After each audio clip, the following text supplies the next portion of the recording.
भाग्य नाम की कोई चीज नहीं होती है कि भाग्य में होगा तो मिल जाएगा। ये जो कहावत है ना, ये आलसियों की कहावत है, ये अकर्मण्य लोगों की कहावत है। भाग्य का निर्माण आप स्वयं करते हो। जो पूर्व में किया है आपने, आज उसको भोग रहे हो ना, उसको प्राप्त कर रहे हो ना। पहले की एफडी है, उसका सुख मिल रहा है। एक तराजू है, तराजू के दो पल्ले हैं, एक पल्ला वर्तमान है और एक पल्ला पास्ट है। एक पल्ले पर 10 किलो वजन है और एक पल्ले पर 50 किलो वजन है। जिस पर 50 किलो वजन है वो आपका अतीत है, पास्ट है, और जो प्रेजेंट है उस पर 10 किलो का वजन है। तराजू को उठाओगे तो कौन सा भारी रहेगा? अतीत वाला ना, पास्ट वाला ना, क्योंकि उस पर 50 किलो का वजन है।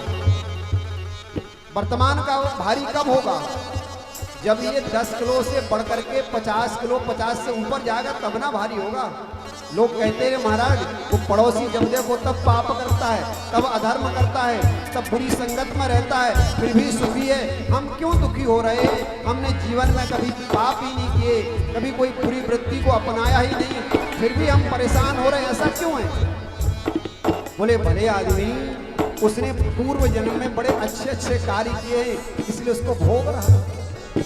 हो सकता है तुमने कुछ प्रारब्ध में गलत किए होंगे, इसलिए उनका फल तेरी नहीं मिल रहा है। किए हुए कर्म का फल अवश्य मिलता है। जैसे दो बालक जन्म लेते हैं, एक बालक जब जन्म लेता है तो वो लोग उसका कमरा बनवा देंगे, उसके खिलौने ले आएंगे, उसका झूलना ले आएंगे, उसका बेड खरीद के ले आएंगे।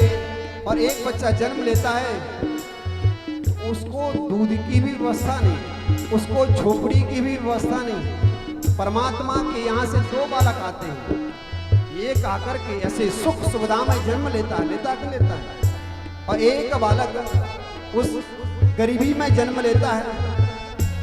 अभी तो बालक ने जन्म ही लिया, अभी कर्म किए ही नहीं है, और कर्म किए नहीं, फिर कैसे ऐसी विषम परिस्थिति हो गई है? बोले ये अतीत का किया हुआ, उसके पूर्व का किया हुआ, उसने अच्छा किया है, इसलिए उसे अच्छा प्राप्त हो रहा है, और उसने जीवन में अच्छा नहीं किया है, इसलिए उसके गरीब के यहाँ झोपड़ी में, जहाँ दूध की भी व्यवस्था नहीं है, ऐसी जगह उसको जन्म मिल रहा है। ये प्रारब्ध हमारे कर्मों के द्वारा, प्रारब्ध का निर्माण हम स्वयं करते हैं। आज यदि हम रोगी हो जाते हैं तो ये भी हमारे रोग ही पाप के रूप में निकल रहे हैं। बेटा बात नहीं मानता है, ये भी वो हमारे पाप कर्म है। जो बेटे से हमेशा लड़ाई रहती है, पत्नी नहीं सुनती है, ये हमारे पाप कर्म है कि वो हमारी बात को नहीं मानती है। स्वर्ग या नरक ऊपर होते हैं या नहीं होते, मरने के बाद ही पता चलेगा, चलेगा कि नहीं चलेगा। लेकिन इस जीवन में स्वर्ग और नरक यहीं पर होते हैं। का जिस घर में, अरे खूब तो घर में सारी व्यवस्था है, खूब वैभव है, धन है, लक्ष्मी है, संपदा है, लोग खूब मान सम्मान करते हैं, जहां जाओ वहां जय जयकार होती है। शरीर में कोई रोग नहीं है, कोई दोष नहीं है, कोई बीमारी नहीं है। चकाचक सामने भोजन आता है और आराम से पाते हैं, 2 रोटी 4 रोटी बड़ी प्रसन्नता के साथ में पाते हैं। बेटा से भी कहो, बेटा भी बात मानता है, बहू से कहो, बहू भी सुनती है, पिताजी से कहो, पिताजी भी सुनते हैं, सब मन के अनुकूल हो रहा है। ये क्या है? यही तो यह स्वर्ग है, इसी को स्वर्ग कहते हैं। और नरक भी यहीं पर है। तरह तरह की बीमारियां हो रही हैं, तरह तरह की परेशानियां हो रही हैं, बीवी सुनती नहीं है, भाई सुनता नहीं, भाई भाई आपस में लड़ जाते हैं, बाप बेटा आपस में लड़ जाते हैं, एक दूसरे की बात को सुनना ही नहीं चाहते हैं, एक एक पैसे के लिए भटक रहे हैं, भोजन कुछ खा नहीं पाते, मीठा कुछ ले नहीं पाते, खाएंगे तो डायबिटीज बढ़ जाएगी, घी तेल खाएंगे तो कोलेस्ट्रॉल बढ़ जाएगा, नाना प्रकार की व्याधियां हो जाएंगी। ये क्या है?